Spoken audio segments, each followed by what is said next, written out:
And this is going to be a match, guys. Iga Swiatek, the world ranked #1, the reigning and defending champion here in France, taking on Marketa Vondrousova from the Czech Republic. Now, these two ladies have played 4 times. That's right, guys. If we go way back to the Elite Trophy in 2020, Iga won that. That was on clay.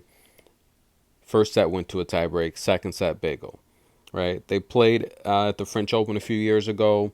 In 2020, that was Iga's first slam title where Iga was unseeded.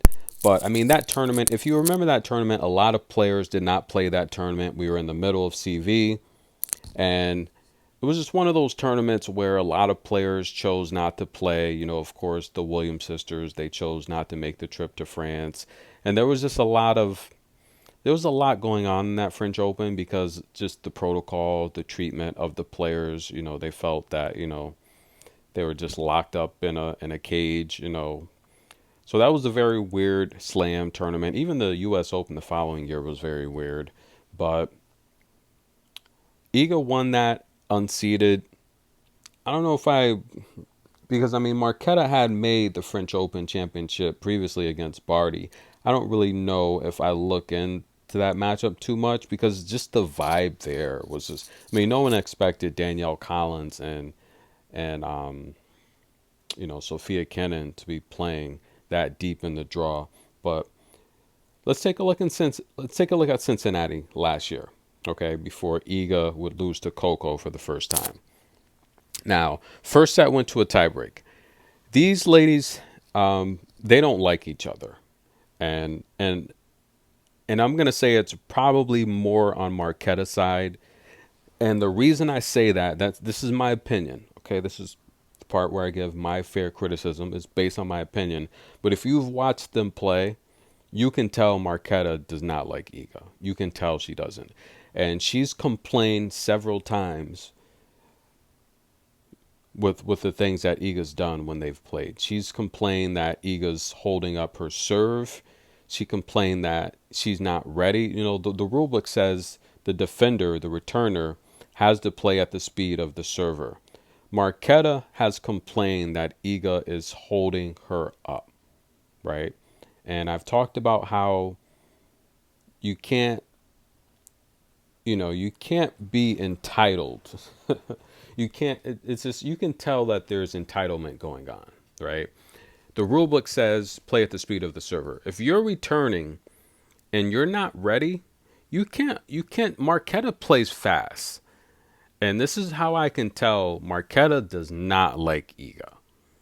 Because every time they play, watch Marketa's face when Iga holds her up. She's frowning, she's complaining, and she's like, look, what are you, get ready? Like, we're playing tennis. You're holding up your racket all the time. Like, stop it. I'm on the line about the serve. There's no reason you should be holding up your racket not ready.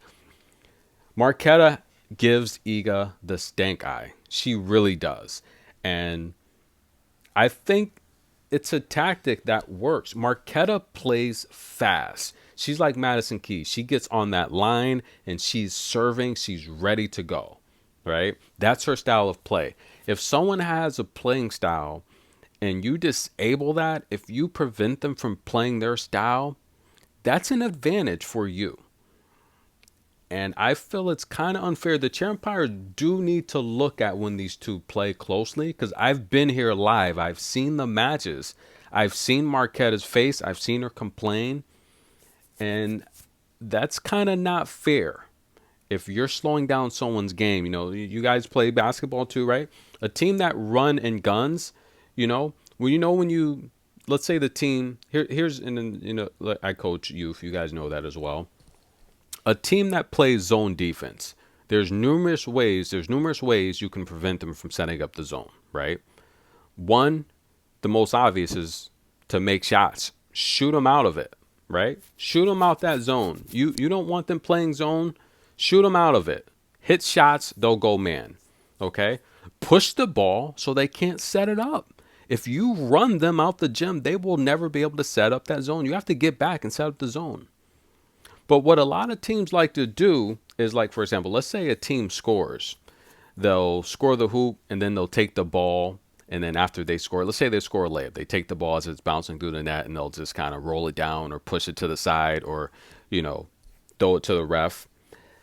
A lot of times you'll get called for a delay of game, right? Because you're interrupting the team that's now going to be on offense. You're interrupting their rhythm, so they can't push that ball. Teams that like to, you know, we call it run and gun. Teams that like to push an up tempo pace, a fast pace, they get the ball through the net and they're right away, boom, they're pushing up to their guards and they're going back. So you have to get back and play defense. If you can't get back, that's on you. What Iga does a lot when she faces Marketa, and she does this to a lot of players, she does it literally every match, is she's holding the players up with her racket. She'll put up her racket so the other player cannot go as fast, right? So it slows down their tempo to where she can get a jump on the return. Marketa does not like Iga. I'm telling you. I've watched these matches and I see how she looks at Iga. She gives her frowns and faces all the time. So that matchup there in Cincinnati, first set tiebreak, Marketa was up. She had a chance to win that first set. Remember, she had a chance to serve for that first set. Blew it. Second set, drop off. Now, you're going to notice a theme when these two play. Let's go back to the Masters. Marketa again had that. I was there at the match. Had that first set, went to a tiebreak, drop off. Second set, bagel. Bagel and breadsticks, the last second sets, the last two matches they played. If Marketa does not come out and win the first set, the match is over. And I've said this even before playing Iga. I've said this in the past. She's a front runner. She's the type where, again, she kind of reminds me of Osaka a little bit, where she's a good player. She loves tennis, but you can tell she's not in love with tennis. You know, I mean, just even being asked when she won Wimbledon last year, she was like, "Oh no, I did not think, you know," she wasn't even going to play Wimbledon, right? She's like, "I did not think that, you know, I would be winning Wimbledon. That was never, you know, her." She had to get her family members and her boyfriend literally tickets overnight at the last match. She didn't expect to be there that long. She said, I had no idea, not in my wildest imagination, that I would even be this far in Wimbledon. She said, I did not have high hopes. So she's good at the sport. She possibly loves it, but I don't think she's in love with it. She can walk away from it. And you see the drop off in productivity from set to set. She doesn't lose the first set. She's like, whatever.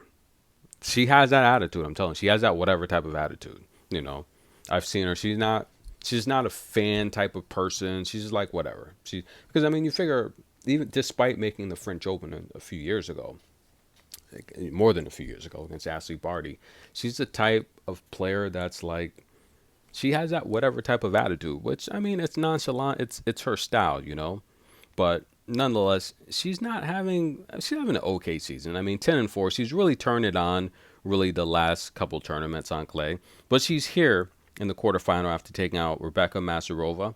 Katie Volley-Nets, she went 3 with, by the way. That was a tough match.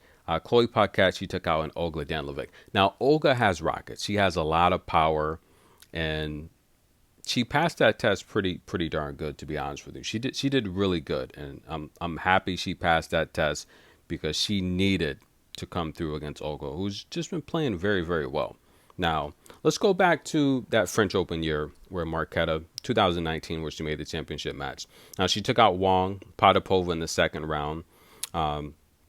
Suarez Navarro, who retired, by the way. I hope she's enjoying life after tennis. Sevastova, who's just an amazing shot maker. Petra Martic, Team Vegan in the building. And Joanna Konta, who, by the way, I think has had a baby. But Joanna Konta, now, that's a tennis player. That is a very technical player. I love watching her play. Sweet science of tennis, very technical. And she lost to Barty in straight sets, bagel 6-3, Brett 6-3. But Ashley Barty, I've said in the past, best shot maker in the world, right? So had Barty winning that without a doubt. But nonetheless, Iga, we all know 90+% win percentage on clay the last couple seasons. She's amazing, right? We all know that. But is this a match where Marketa stands a chance? In the first set, yes. And we're going to give Marketa the benefit of the doubt in the first set.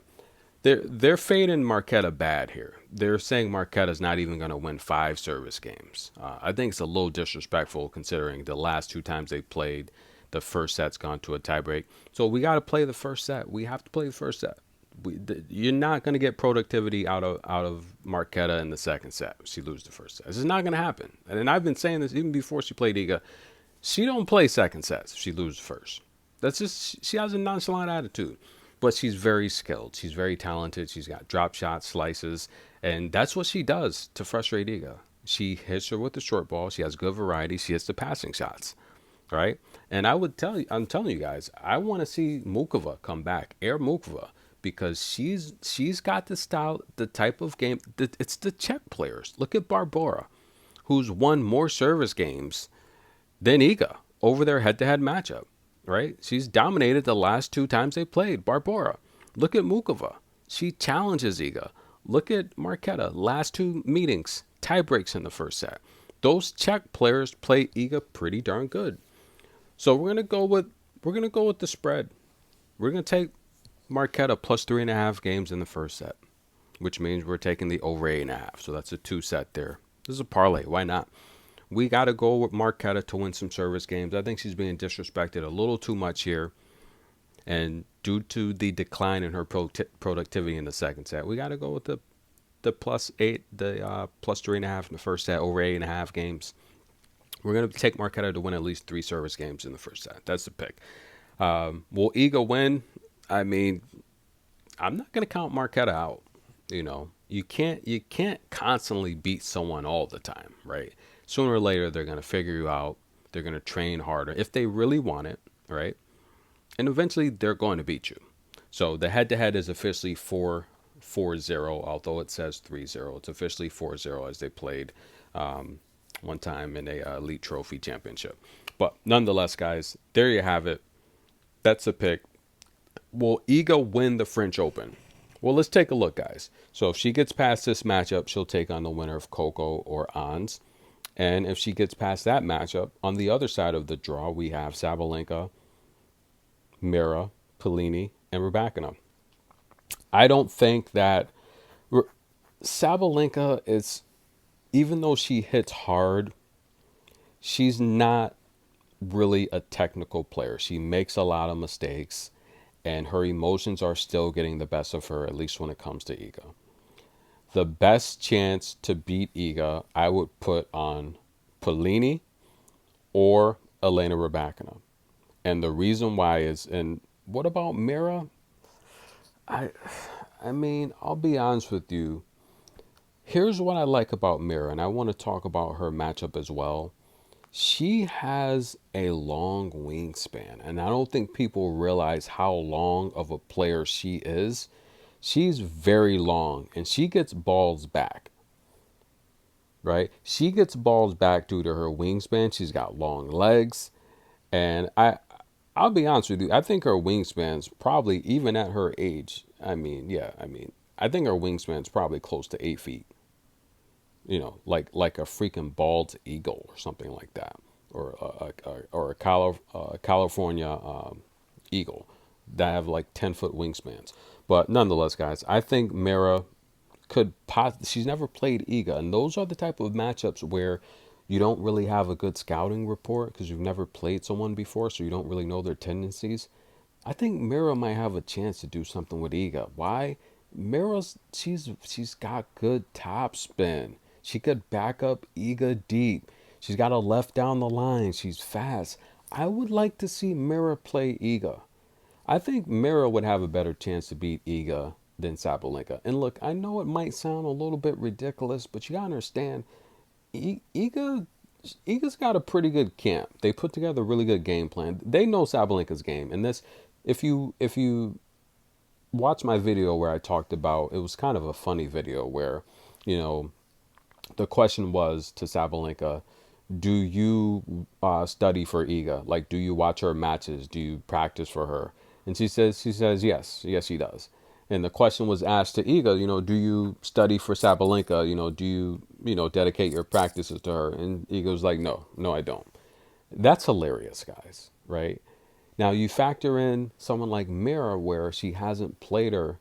Mira might have a better chance to beat Sabalenka if Mira was to make the French Open Championship. And by the way, if she did make the French Open Championship, she would also qualify for the Russian for the Russian team. So that would be pretty cool. I don't want to see another Sabalenka-Iga matchup. I think Iga probably beats Sabalenka even worse this time, right? Because she's just so she's good. She overpowers opponents, but she's at the same time she's so sloppy. It's just trying to blast you off of the court, and I don't want to. Yeah, I'll just leave it at that. But I would like to see Mira play Iga before I see Sabalenka again. And of course, I would like to see Polini or, just the players that are going to play fast against Iga. You have to play fast against Iga. You have to try and speed her up. I want to see those types of players. Or I want to see Rebecca that can do both, that can speed her up or stretch her deep. With accuracy. Rebecca is a much more technical player than Sabalenka. That's why she can beat Iga consistently, because Elena has the power and the technical game. Where Sabalenka, she's good. She is. I thought she would use her drop shot more last time she faced Iga in Rome, but she didn't use the drop shot. I'm like, why, Sabalenka? Her drop shot is pretty solid because opponents are expecting her to come back with that powerful forehand. That drop shot, they're already deep. You saw what she did to Emma. She used that drop shot very effectively. I thought she would use it more against Iga last time, and she didn't. But again, I would rather see Mira play Iga if Iga does make the championship. I would rather see Mira or Elena. I think if Elena gets the championship versus Iga, Elena's going to beat her. You know that. She's going to beat Iga. But nonetheless, guys, we're going to go with Marketa plus 3.5 games. Why not? Tennis in a minute. We'll be back.